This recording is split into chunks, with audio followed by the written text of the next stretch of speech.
దేవుని నామానికి మహిమ కలుగును గాక. దేవుని యొక్క మహాకృప చొప్పున 20 దినాలు ఈ యొక్క మరి సంక్షేమం ప్రారంభించిన కూడికలు రేపటితో ముగించుకోవడానికి ప్రభు కృప చూపిస్తున్న ఆయన ప్రేమకై వందనాలు. దేవునికి మహిమ కలుగును గాక. విచ్చేసిన మీకు కూడా క్రీస్తు ప్రభు నామంలో నా శుభాలు తెలియజేస్తున్నాను. చదవబడిన వాక్య భాగంలో అపోల్లో ప్రిస్కిల్లాకుల దగ్గర నుంచి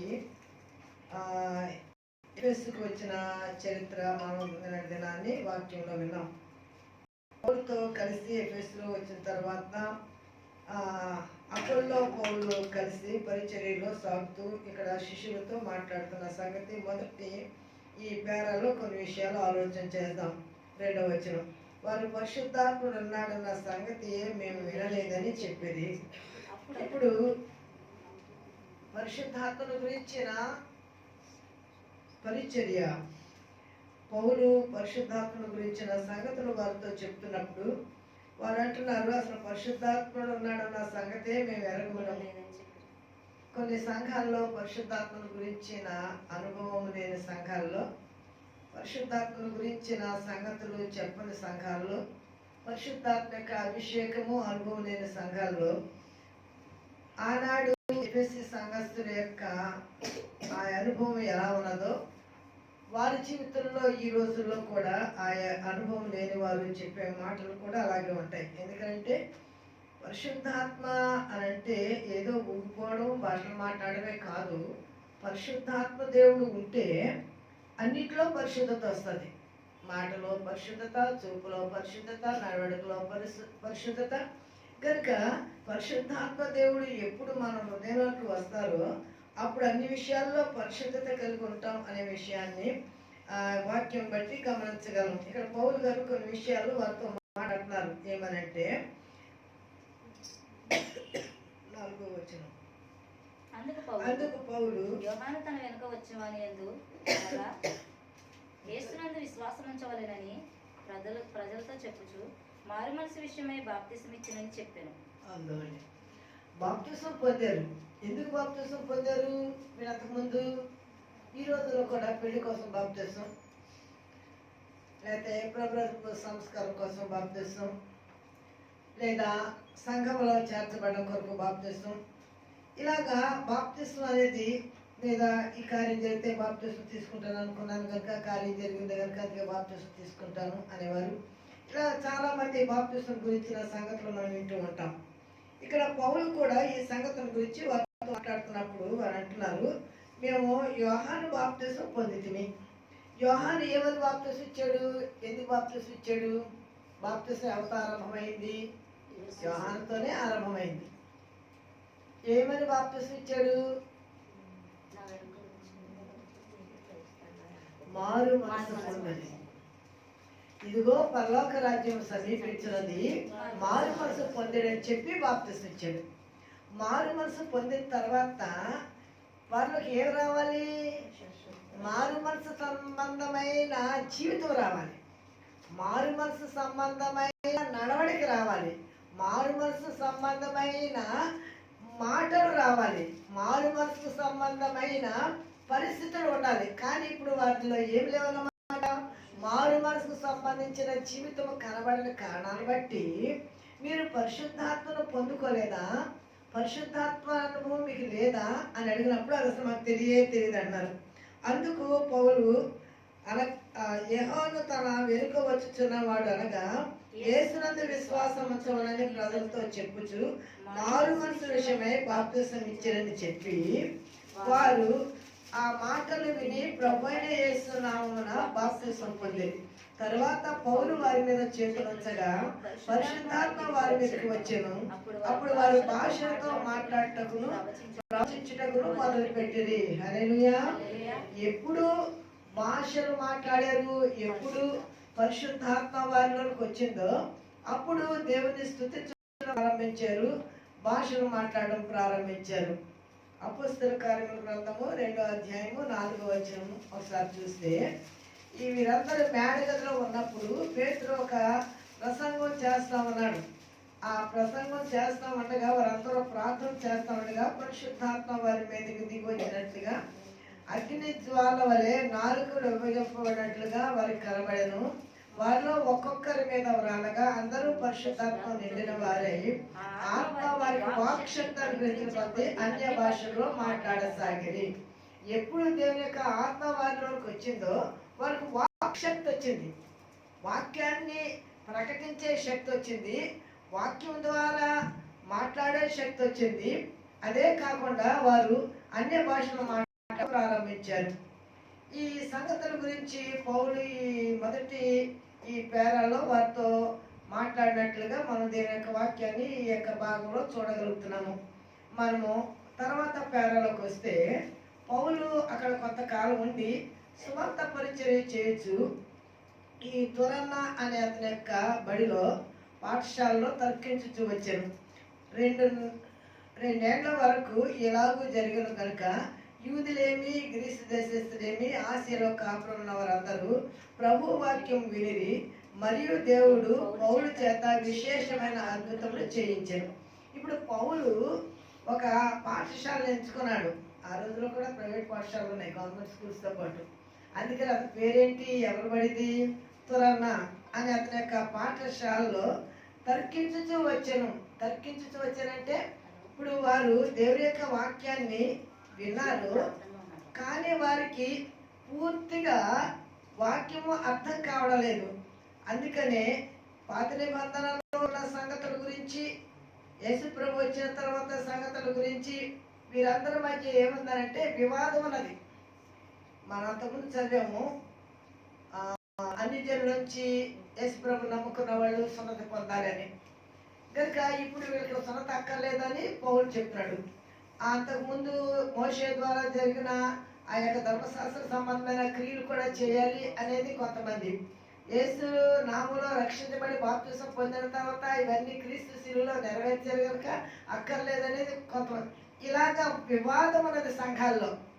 అందుకనే పౌలు ఏం చేశాడంటే వాళ్ళందరినీ అక్కడ కూర్చోబెట్టి ఒక 2 సంవత్సరాలు దేవుని యొక్క వాక్యాన్ని వారికి అర్థమయ్యేటట్లుగా వారు తర్కిస్తూ ఉంటే ఆ తర్కానికి తగినట్లుగా దేవుని యొక్క వాక్య ప్రవక్తలు లేఖనాల ద్వారా ఏమి రాశారో, ఎక్కడ రాశారో వాటన్నిటినీ వాళ్ళకి వివరిస్తూ దేవుని యొక్క వాక్యాన్ని బోధిస్తూ ప్రార్థనలో గడుపుతూ ఉన్నాడు. 10వ వచనానికి వచ్చేటప్పటికి 2 ఏళ్ల వరకు ఇలాగూ జరిగాను. యూదులేమి గ్రీసు దేశస్తులేమి ఆసియాలో కాపురం ఉన్న వారందరూ ప్రభు వాక్యం వినిరి. కనుక కొంతకాలము వినకపోయినా వాక్యం చెప్పగా చెప్పగా చెప్పగా వినగా వినగా వినగా ఏమొస్తుంది, విశ్వాసం వస్తుంది. అలాగూ వారి విశ్వాసము ఉంచారు. తర్వాత దేవుడు అక్కడ ఏం జరిగించాడంటే ఒక అద్భుతాలు జరిగించాడు. 11వ వచనం, మరియు దేవుడు పౌలు చేత విశేషమైన అద్భుతములు చేయించాను. అతని శరీరంలో తగిన చేతి గుడ్లను నడికట్లను రోగులకు తెచ్చినప్పుడు ఆగమని. చేతి గుడ్లు అంటే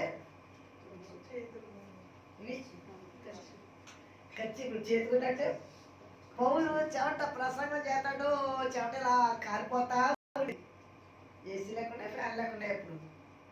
కనుక చేతి గుడ్లు తడిచిపోయి పౌలి ఆ గుడ్డ తడిచిపోతే ఇంకో గుడ్డ ఇస్తూ ఉండేవారంట, ఆ ఖర్చు తడిచిపోతే ఇంకో ఖర్చు ఇస్తూ ఉండేవారంట.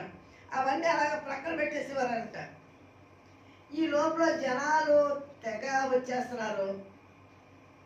ఆయన ఏమో వాక్యం బోధించడానికే ఎక్కువ తన యొక్క విశేషమైన జ్ఞానాన్ని స్వార్థ ప్రకటించడానికే ఉపయోగించేవాడు.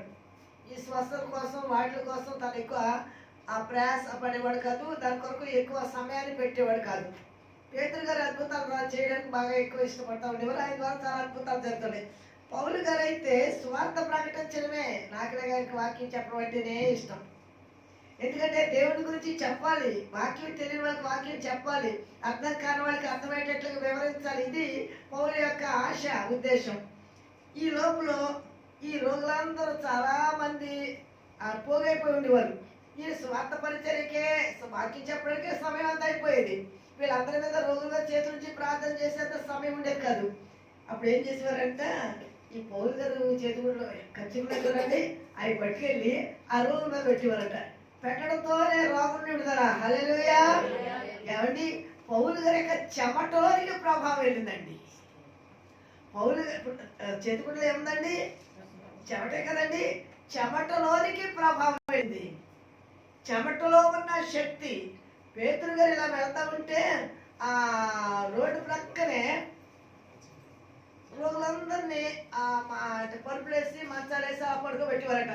వీళ్ళందరికీ చేతులేసి ప్రార్థన చేసేంత సమయం లేదు. స్వార్థ పరిచర్య చేయడానికే, వాక్యాన్ని ప్రకటించడానికే వాళ్ళ సమయం సరిపోయేది కాదు. ఇంకా వీళ్ళందరూ మరి వేల మంది వచ్చేసేవారు. అందరి మీద చేతులేసి ఎక్కడ ప్రార్థన చేస్తాడు. ఇంకా అక్కడ మనకి కొంచెం మీటింగ్ ఉండేది, అక్కడికి వెళ్ళిపోవాలి. ఈ లోపల ఈయన వెళ్ళిపోతా ఉంటే వీళ్ళందరూ ఇలాగే ఉండి మా యొక్క చూస్తాడు, ప్రార్థన చేస్తాడు అనేసి ఆశ ఎదురు చూస్తూ ఉండేవారట. పేతురు గారు ఆ చూసేటానికి ఈ నీడ వాళ్ళ మీద పడేదంట. ఆ నీడ పడి వెనకాలందరూ లేచిపోతూ ఉండేవారట. దేవుని మహిమ కలుగాక. హల్లెలూయా. విశేషమైన ఆశ్చర్య కార్యాలు, విశేషమైన అద్భుతాలు ఆది సంఘములో ప్రభు చేసి ఇప్పుడు జరుగుతూనే ఉన్నాయి. విశ్వసించిన వారు అనేక మంది ఆయా స్వస్థశాలలో వారు బాగుపడుతూ సాక్ష్యాలు ఇస్తున్న వాళ్ళు మనం ఎంతో మందిని యూట్యూబ్లో వింటున్నాము, బయట చూస్తున్నాము. కనుక ఆ విశ్వాసం ఎక్కడి నుంచి వచ్చింది అని అంటే నమ్మే మనసున్న వారికి వచ్చింది. ఈ గుండె పెడితే ఏమొచ్చేస్తుందండి అని అనుకుంటే ఏం లేదు. కానీ ఈ ఖర్చు పట్టుకెళ్ళి వాళ్ళకి ఎక్కడ వ్యాధి ఉన్నదో వాళ్ళు ఆ వ్యాధి ఉన్న తరగతి వ్యాధి ఇక్కడ పెట్టేవారంట, వాళ్ళ గుండెలో వ్యాధి ఇక్కడ పెట్టేవారంట. అంతే వెంటనే ఆ వ్యాధి తగ్గిపోయిందంట.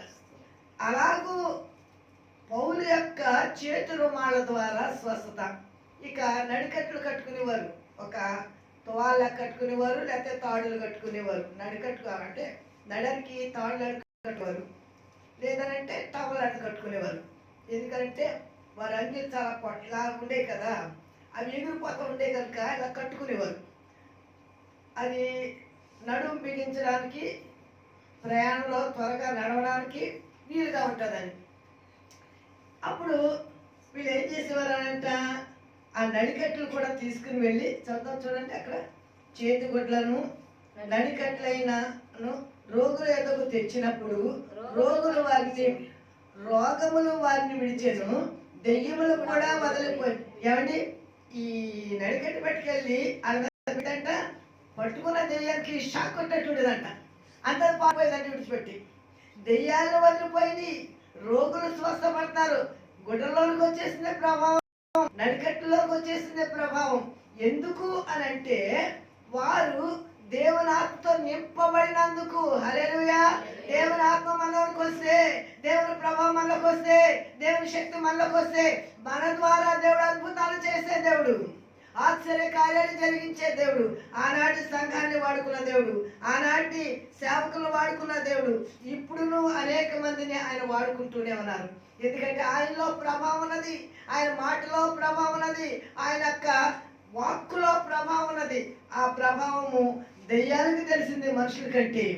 అందుకనే దెయ్యాలు పారిపోయాను అనే వాక్యాన్ని ఇక్కడ చదువుగలుగుతున్నాం. నేను 13వ వచనం దగ్గరికి వస్తున్నాను, చూడందాం. ఆ పైన మాంత్రికులు కొంతమంది వచ్చారంట 13వ వచనంలోను.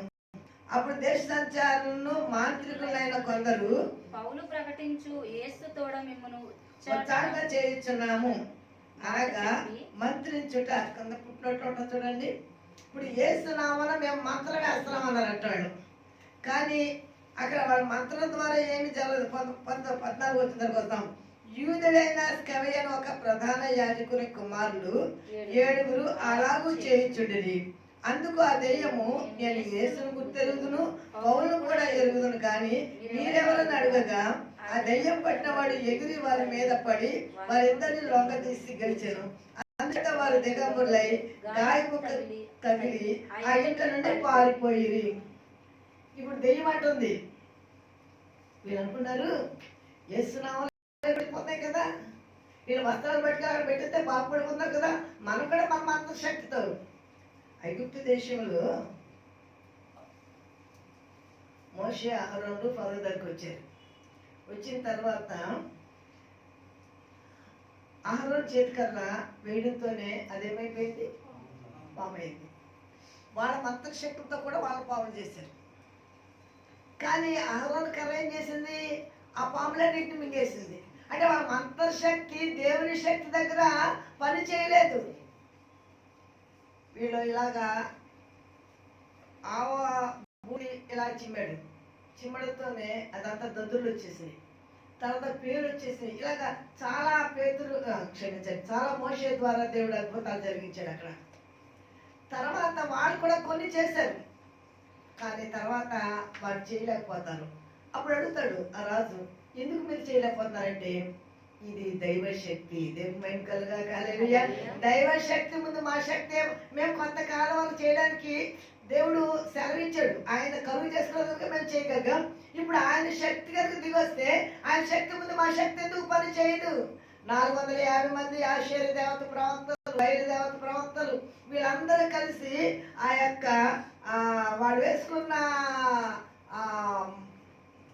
దాన్ని ఏమంటారు, వివాదం వచ్చినప్పుడు వాళ్ళు బలిపీఠం కట్టుకున్నారు. కట్టుకుని దాని మీద మాంసం వేశారు, దాని మీద పసుపు వేశారు, కుంకుమ వేశారు, దాని కట్టెలు వేశారు, దాని చుట్టూ తిరుగుతున్నారు. ఇంచుమించు 950 మంది వాళ్ళ చుట్టూ ఉదయం నుంచి 4 గంటల వరకు తిరుగుతూనే ఉన్నారు. కానీ అగ్ని రావా, అది ఎక్కడుంది అలాగే ఉన్నది. సరే మీ టైం అయిపోయింది కూర్చోండి అని చెప్పి అప్పుడు పడిపోయిన దావీదు గుడారాన్ని కట్టండి అని 12 రాళ్ళతోటి బలిపీఠాన్ని కట్టి దాని మీద కట్టెలు పేర్చి దాని చుట్టూ కందకొంతరవి దాని మీద నీళ్ళు పోయింది అన్నాడు. 3 సార్లు నీళ్లు పోసిన తర్వాత కందకొంత నిండిపోయింది, కట్టెలు మాంసం అంతా నీటి మడుగైపోయింది.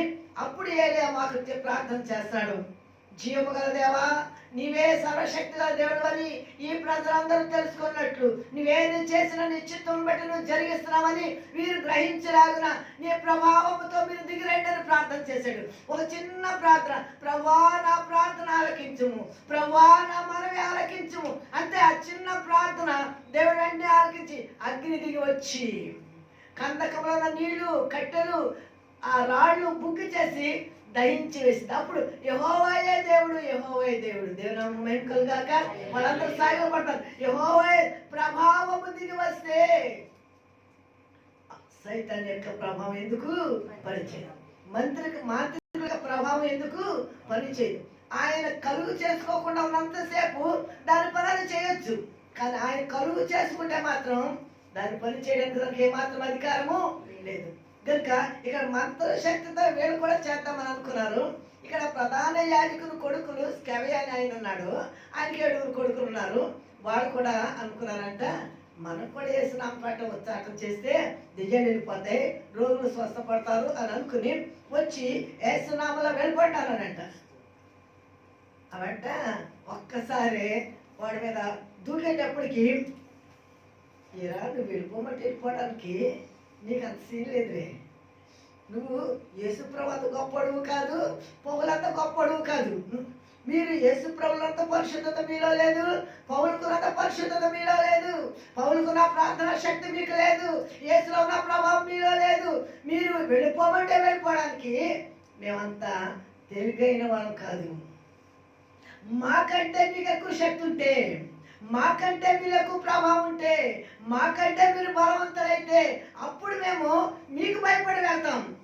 లోకంలో ఉన్న వారికంటే మాలో ఉన్నవాడు గొప్పవాడని వాళ్ళు యేసు నామములో ఉచ్చాటం చేసినప్పుడు వాళ్ళలో ఉన్నవాడు గొప్పవాడు కనుక, వాళ్ళలో ఉన్నవాడు శక్తిమంతుడు కనుక, వాళ్ళలో ఉన్నవాడు జీవము గల దేవుడు కనుక, వాళ్ళలో ఉన్నవాడు అగ్ని అయినవాడు కనుక వారి మాట చెప్పురండి దెయ్యాలు పారిపోయినాయి. వారి యొక్క చెమటకి రోగులు స్వస్థపడ్డారు, వారి నడికట్టుకి దెయ్యాలు పారిపోయి.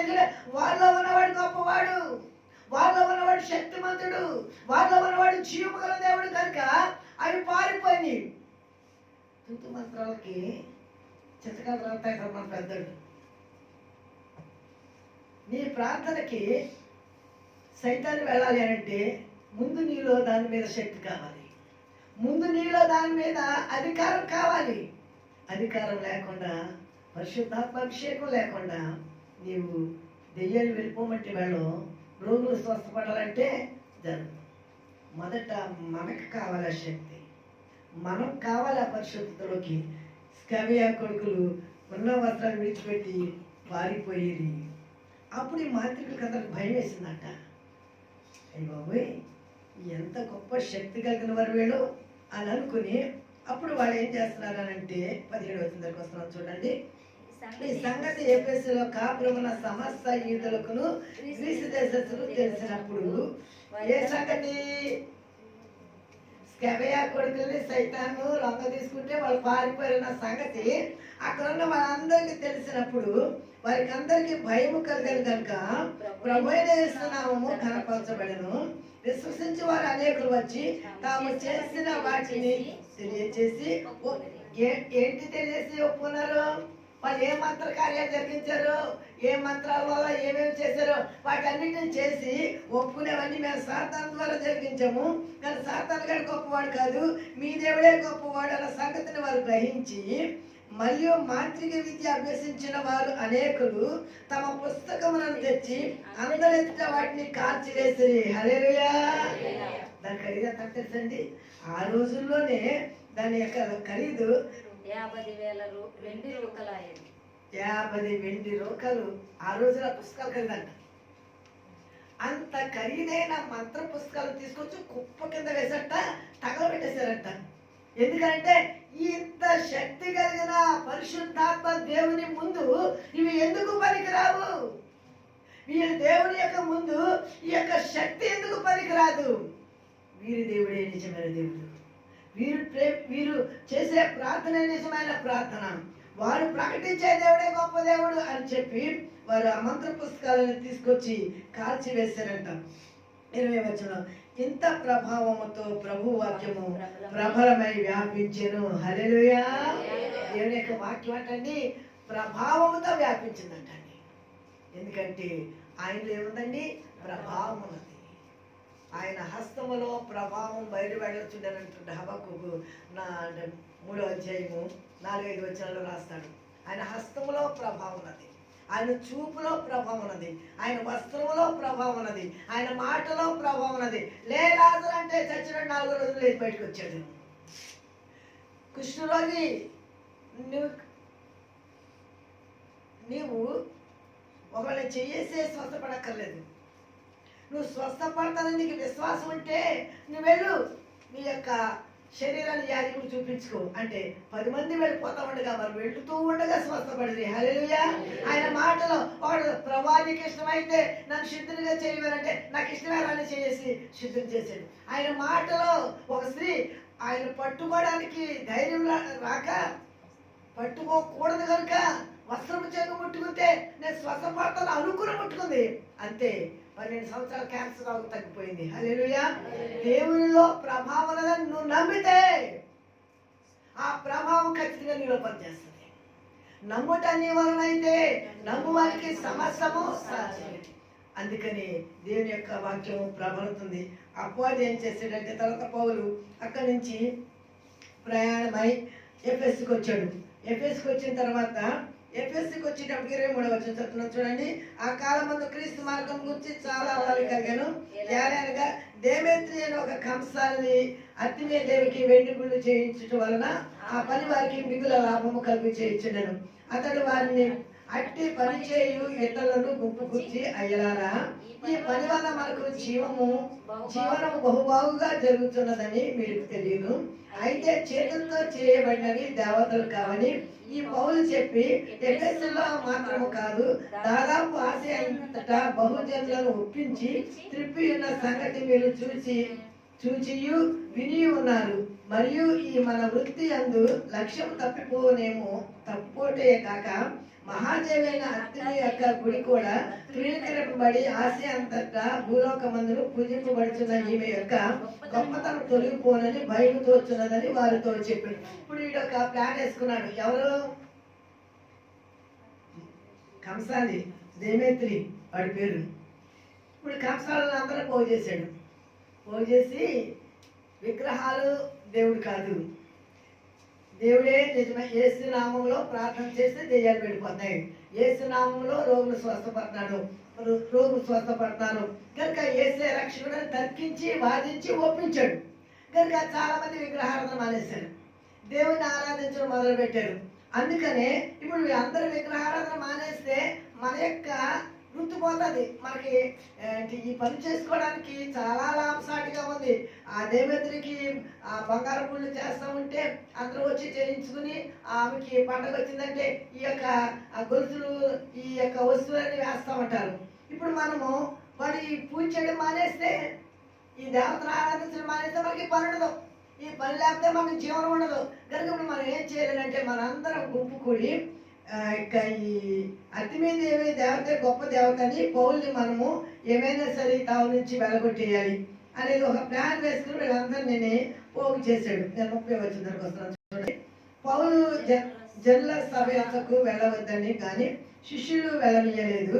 మరియు ఆసియా దేశాధికారులు కొందరు అతనికి స్నేహితులైంది అతని యొక్కకు వర్తమానం పంపి నీవు నాటకశాలకు వెళ్ళవద్దని అతని వేడు. ఇప్పుడు నాకు ముందు అధికారుల్లో ఇక్కడ ఆసియా దేశాధికారులు కొందరు అతనికి స్నేహితులై ఉండి, అధికారులు ఇతనికి స్నేహితులకి ఎలా ఉన్నారండి? పౌల్కి ఆయన కూడా ఒకప్పుడు ఉద్యోగం చేశాడు కదా రోమా గవర్నమెంట్లో వీళ్ళకి ఉద్యోగం చేశాడు. అందుకని రే బాబు నువ్వు రావద్దని నమ్ముకున్నావు దేవుడిని, సువార్త ప్రకటించావు, కానీ ఇప్పుడు మాత్రం వచ్చాడు అంతా చంపేస్తాను నేను, కనుక నువ్వు రావద్దని వాళ్ళు కబురేశారు. అక్కడి నుంచి ఇది పెద్ద వివాదం అయిపోతుంది.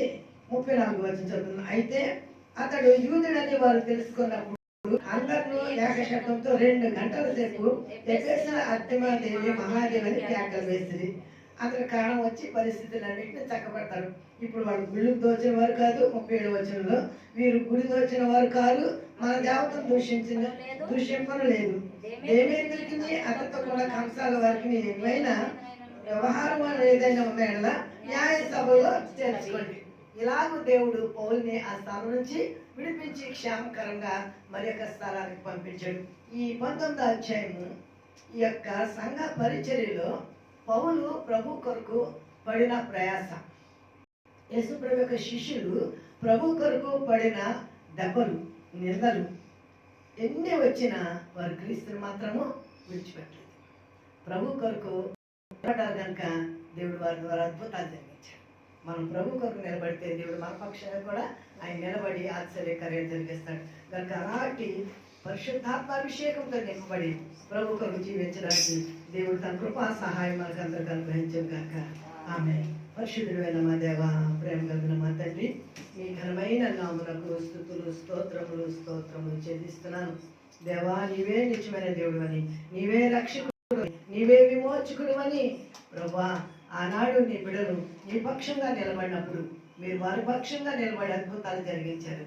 దేవా, వారి యొక్క వస్త్రాల్లోకి నీ మహిమ, వారి చేతిగుడ్డలోకి నీ మహిమ వెళ్ళింది, వారి నడికట్టులోకి నీ మహిమ వెళ్ళింది. నీలో ఉన్న మహిమ వారిలోకి వెళ్ళింది. ఎందుకంటే వారు నిన్ను కలిగిన వారుగా ఉన్నారు కనుక, వారు నీతో ఉన్నారు కనుక, నీ వారుగా ఉన్నారు కనుక ప్రభా, నీ ప్రభావం వారిలో పంపించాం. అందుకనే ఆది సంఘము అద్భుతాలతో అనేక మంది చేర్చబడ్డారు. ఇప్పుడు నువ్వు ప్రభువా నీ కృపగల నామములో నా తండ్రి మీరే అద్భుతములు ఆశ్చర్యకార్యాలు జరిగించి మీరే అనేకులను ఆకర్షించుకొని మీ వాక్యము ప్రభులను, మీ వాక్యము అనేక మందిని మార్చులాగన, మీ వాక్యం ద్వారా అనేక మంది పట్టబడలాగన నీ కృపాకార్యాన్ని జరిగించి మీరే మహిమ ఘనత ప్రభావములు పొందమని యేసయ్య పరిశుద్ధ నామములో మిక్కిలి వినయంతో బ్రతిమలాడి వేడుకొంచున్నాను తండ్రి. ఆమేన్.